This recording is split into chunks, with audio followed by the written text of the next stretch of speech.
If you want to study in Canada but confused what to study, which courses in demand versus which courses are not in demand, which courses can give you jobs after you study versus what jobs will not give you job or even permanent residency. So, if these are the questions which is bothering you, make sure to watch the video till the end as this topic is going to be discussed in detail today along with Shafali. Hi Shafali, welcome back to Your Knowledge Buddy. Thank you so much, Sarika, for having me back again on your show. Thank you. So I'm not going to ask for introduction because I know by now my audience will recognize you. So today I'm going to jump straight on the topic, which is about what are the courses that students should be choosing while they move to Canada to study. So can you explain more on it? What are the courses that they should be opting so that they have a good chances of getting jobs, employability, and also getting a permanent citizenship later on? Yes, absolutely. I'd be very happy to do so. Now, in Canada, the Canadian immigration game has completely changed. It's more so now focused on certain occupations, or I would say industries,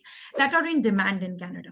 Now, Canada works on a two-prong sort of immigration plan. First is, which is through the federal government, where federal government directly invites people or gives permanent residence to people.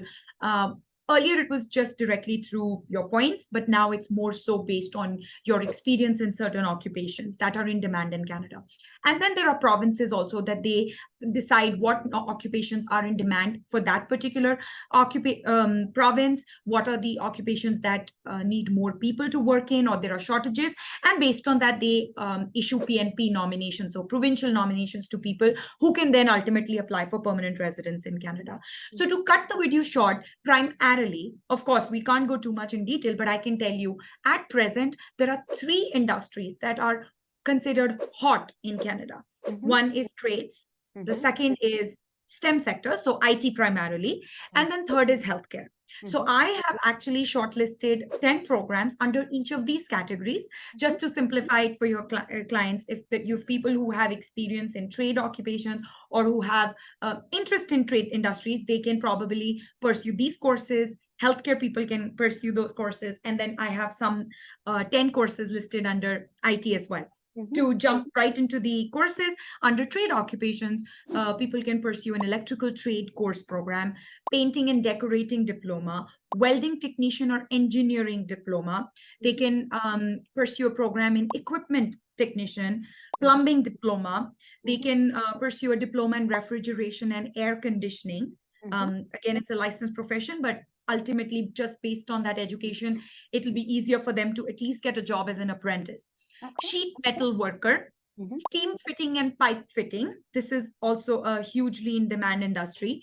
Diploma in building construction. There's a lot of construction occupation that are in shortage and also in demand in Canada. And then the 10th program, which is hot, is diploma in automotive service, collision and refinishing. So these are the 10 hot programs that one can pursue under the trade category. Under the IT sector, people can pursue web development, cybersecurity, artificial intelligence and machine learning. They can pursue a diploma in cloud computing, software engineering. If somebody wants to come here and pursue a 3-year advanced diploma or a 4-year bachelor's degree, software engineering is a great program to pursue. Data administration, data science analytics, computer science and software engineering, web designing, and computer hardware engineering. These are the 10 programs under IT sector that people can pursue in Canada in high demand. And then finally, under healthcare, there can be diplomas in practical nursing, diplomas in personal support workers, so nurse aides. So somebody who doesn't have any experience in nursing but wants to pursue a career in that and have somewhat background in medical, then they can come and pursue a personal support worker program. Diploma in early childhood education. Again, not necessarily in demand directly through the federal government, but hugely popular through provincial nomination. Diploma in pharmacy technician. Diploma in occupational therapist assistant and physiotherapy assistant. I know just to come here and practice as a physiotherapist might be hard, but if somebody has that kind of experience, then they can pursue a diploma in physiotherapy assistant, and then ultimately, work as a physiotherapy assistant, again, in demand profession. Diploma in holistic nutrition and dietetics. Advanced diploma in dental hygiene. advanced diploma in child and youth care. Mhm.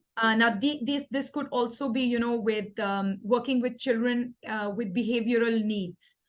So you can break down those programs, multiple options, and not necessarily this is how the courses are named for each college. But again, this is just that broader idea, and then based on which program they apply to or which college they apply to, they can find a similar program.